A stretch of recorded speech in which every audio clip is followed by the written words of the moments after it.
Pemirsa, hari ini Ferdy Sambo hadir sebagai saksi dalam sidang kasus perintangan penyidikan pembunuhan Brigadir Yosua. Sambo menjadi saksi untuk terdakwa Irfan Widianto.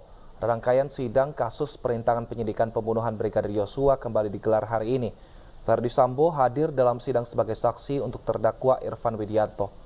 Selain Ferdy Sambo, dalam sidang hari ini juga menghadirkan 3 terdakwa perintangan penyidikan, yaitu Hendra Kurniawan, Agus Nurpatria, dan Arif Rahman. Persidangan hari ini akan menggali peran dan perintah dari Ferdy Sambo, Agus Nurpatria, dan Hendra Kurniawan dalam kasus perintangan penyidikan.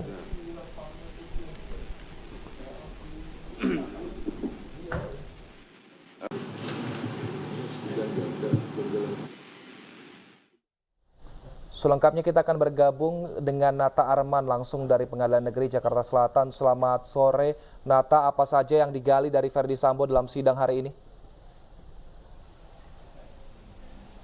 Ya, Wilson dan juga pemirsa, memang benar sekali bahwa untuk hari ini terkait dengan pemeriksaan AKP Irfan Widianto yang mana diperintahkan untuk memeriksa CCTV di kawasan Duren 3 yang mana terdapat 20 CCTV di lokasi titik Duren 3 tempat sekitar wilayah peristiwa pembunuhan tersebut dilakukan. Kemudian dalam persidangan ini pun setidaknya telah memanggil ke saksi mahkota. Yang pertama ada Ferdy Sambo, Hendra Kurniawan, Agus Nurpatria, kemudian juga Arifin yang menjadi saksi mahkota dalam persidangan kali ini. Kemudian sebelumnya Irfan pun sudah lebih dulu memberikan kesaksian dalam persidangan untuk terdakwa Hendra dan juga Agus. Dan Irfan mengaku dirinya mengamankan dan mengganti DVR CCTV yang berada di kawasan Komplek Duren 3 atas perintah Agus dan diserahkan kepada Cuk Putranto.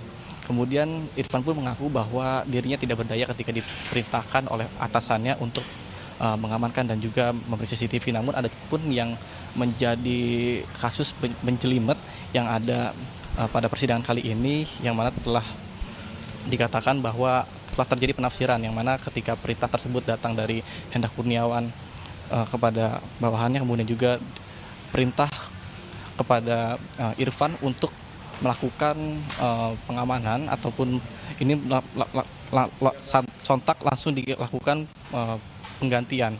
Kemudian dapat kami sampaikan untuk itu dilakukan juga pemeriksaan kepada Hendra Kurniawan yang mana Hendra Kurniawan pun mengatakan telah tidak terima atas pemecatannya sebagai Karopaminal Polri, dan tadi juga sempat dilakukan skorsing yang dilakukan pada pukul 4 dan baru saja dilakukan pada pukul 4:30 sore tadi. Demikian yang bisa saya sampaikan. Saya kembalikan kepada Anda di studio. Wilson. Ya, terima kasih Nata Arman langsung dari Pengadilan Negeri Jakarta Selatan. Pemirsa, di sidang pemeriksaan saksi hari ini, terdakwa perintangan penyidikan kasus pembunuhan Yosua Hendra Kurniawan menuding sidang etik yang dijalaninya tidak profesional. Hendra mengaku tidak mengerti atas putusan kode etik tersebut dan kini tengah menunggu hasil banding. Saudara pernah di sidang kode etik Polri? Di sidang kode etik Polri. Putusannya apa? Tuntutannya pemberhentian dengan tidak hormat. Pemberhentian dengan tidak hormat. Putusannya itu ya, saksi ya? Betul. Baik. Kalau sebelumnya... Tapi upaya banding ya Pak? Masih banding ya? Banding ya. Kalau sebelumnya saudara menjadi Karopaminal, menjadi Pati Dianma, itu promosi atau demosi? Setahu saya kalau tidak ada jabatan itu demosi Pak. Demosi, baik. Ya. Kenapa didemosi? Didemosi karena dimutasikan sebagai Pati Dianma karena permasalahan kode etik. Permasalahan kode etik. Memang ada masalah di kode etik saudara?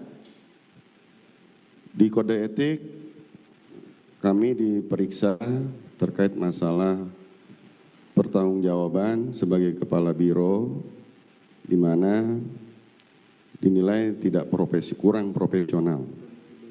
Kurang profesional dalam... Kurang profesional dan kami masih melakukan upaya banding.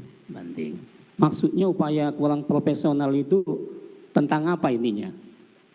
Inti pokoknya dalam Mungkin pelaksanaan tugas saudara. Sedikit saya bisa jelaskan. Masalah kurang profesional juga saya tidak mengerti karena perlu dari yang Pak Jaksa tahu bahwa Dari 17 saksi yang dihadirkan, hanya 3 yang fisik, 1 daring, lainnya tidak hadir. Jadi itu yang menurut saya juga ada tidak profesional di dalam proses itu. Sehingga hanya itu saja yang bisa menentukan bahwa saya kurang profesional tadi. Oke, tentang masalah apa itu? Tadi kan 3 saksi, kok ada istilah saksi-saksi saudara katakan? Dalam sidang obstruction of justice hari ini, adu mulut terjadi antara kuasa hukum Irfan Widianto dengan jaksa penuntut umum. Adu mulut terjadi saat jaksa membacakan hasil pemeriksaan kode etik, namun kuasa hukum Irfan keberatan.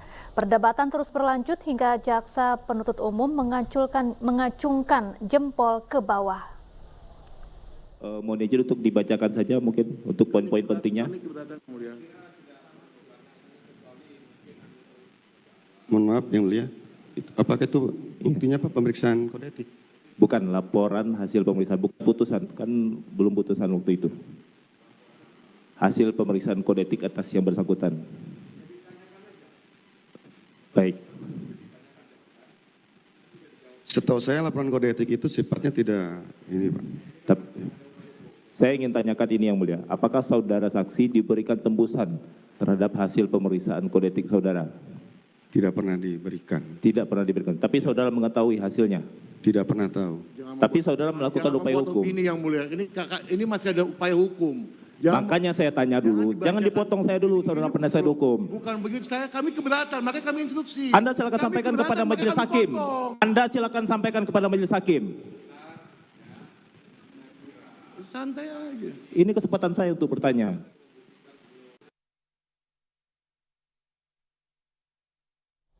Sebelumnya adu mulut juga terjadi dalam sidang yang menghadirkan Richard Eliezer. Eliezer emosi saat menjawab pertanyaan kuasa hukum Ferdy Sambo dan Putri Chandrawati yang mencecarnya atas BAP yang tidak konsisten.